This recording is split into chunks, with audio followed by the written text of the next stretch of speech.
नमस्ते विद्यार्थी मित्रांनो, बघा डायरेक्ट सेकंड इयर डिप्लोमाला जे विद्यार्थी ॲडमिशन घेणार आहेत त्यांच्यासाठी महत्त्वाची सूचना आहे.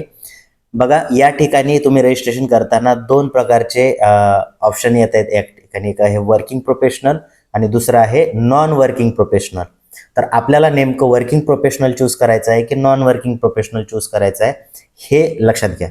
आता बघा नॉन वर्किंग प्रोफेशनल म्हणजे काय ते अगोदर सांगतो. जे विद्यार्थ्यांचं ITI किंवा 12वी सायन्स झालेलं आहे आणि जे विद्यार्थी रेग्युलर कॉलेज करणार आहेत. रेग्युलर म्हणजे जे विद्यार्थी जॉब वगैरे कुठे करत नाही आणि कॉलेज रेग्युलर करणार आहेत, अशा विद्यार्थ्यांनी नॉन वर्किंग प्रोफेशनल सिलेक्ट करायचं आहे. आता नॉन वर्किंग प्रोफेशनल सिलेक्ट केलं तर तुमची डायरेक्ट सेकंड इयरला ॲडमिशन होते आणि सेकंड इयर झाल्यानंतर फायनल इयर असे 2च वर्षामध्ये तुमचा डिप्लोमा कंप्लीट होतो. हे झालं नॉन वर्किंग प्रोफेशनलसाठी. आता दुसरा जो पर्याय आहे तो म्हणजे वर्किंग प्रोफेशनल. तर वर्किंग प्रोफेशनल म्हणजे काय लक्षात घ्या. जे विद्यार्थी आता सध्या कंपनीमध्ये जॉब करताय, ठीक आहे, आणि अशा विद्यार्थ्यांना रेग्युलर कॉलेज करणं पॉसिबल नाही, म्हणजेच पार्ट टाइम डिप्लोमा ज्यांना करायचा आहे त्यांनी वर्किंग प्रोफेशनल हे ऑप्शन सिलेक्ट करायचं आहे. आता याच्यामध्ये अट अशी आहे की मिनिमम 1 वर्षाचा तुम्हाला त्या कंपनीमधला एक्सपिरियन्स दाखवावा लागतो आणि तो जर असेल तर तुम्ही नॉन वर्किंग प्रोफेशनल वर्किंग प्रोफेशनलमधून डिप्लोमा डायरेक्ट सेकंड इयरला ॲडमिशन घेऊ शकता. ठीक आहे. अशा विद्यार्थ्यांचं कॉलेज जे आहे मंडे टू फ्रायडे तर ते विद्यार्थी कंपनीमध्ये असणार आहेत. अशा विद्यार्थ्यांचं पार्ट टाईममध्ये कॉलेज होतं, म्हणजे जसं की सॅटर्डे संडे किंवा ऑफिस टाईमच्या नंतर. अशा पद्धतीनं जे वर्किंग प्रोफेशनलमधनं ॲडमिशन घेत आहेत त्यांचं कॉलेज होत असतं. ठीक आहे. आता वर्किंग प्रोफेशनलमधून जे विद्यार्थी ॲडमिशन घेत आहेत अशा विद्यार्थ्यांना डायरेक्ट सेकंड इयरला ॲडमिशन मिळतं, बट त्यांचा डिप्लोमा 3 वर्षानंतर कंप्लीट होतो.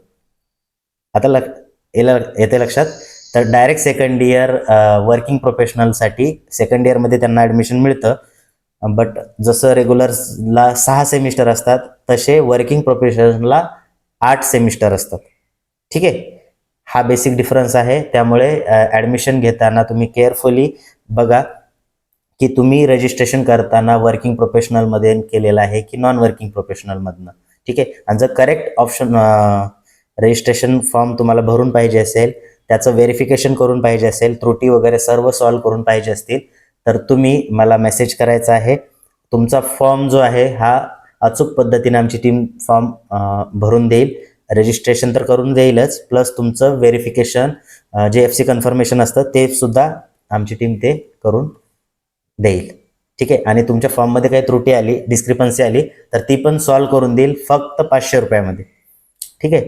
जर इंटरेस्टेड मुलं असतील, डॉक्युमेंट वगैरे सगळे कंप्लीट असतील तर तुम्ही मला मेसेज टाका. मी तुम्हाला आमच्या टीमचा नंबर देईल आणि तुम्ही त्यांना डॉक्युमेंट पाठवून तुमचं रजिस्ट्रेशन जे आहे ते कंप्लीट करून घ्या. याच्यामध्ये वर्किंग प्रोफेशनल पण नॉन वर्किंग प्रोफेशनल पण तुम्ही कॉन्टॅक्ट करू शकता आणि तुमचा फॉर्म अचूक भरून घ्या, म्हणजे पुढे चालून काही प्रॉब्लेम येणार नाही. आणि ज्या विद्यार्थ्यांनी फॉर्म भरलेला आहे त्यांनी रजिस्ट्रेशनची प्रिंट काढा आणि वरती बघा की वर्किंग प्रोफेशनल आहे की नॉन वर्किंग प्रोफेशनल आहे.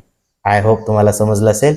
भेटूया आपण नेक्स्ट व्हिडिओमध्ये. आणि व्हॉट्सअप ग्रुप जर जॉईन केला नसेल तर डायरेक्ट सेकंड इयर डिप्लोमाचा व्हॉट्सअप ग्रुप जॉईन केलेला आहे. त्याची लिंक डिस्क्रिप्शन बॉक्समध्ये आहे. भेटूया आपण नेक्स्ट व्हिडिओमध्ये. थँक्यू.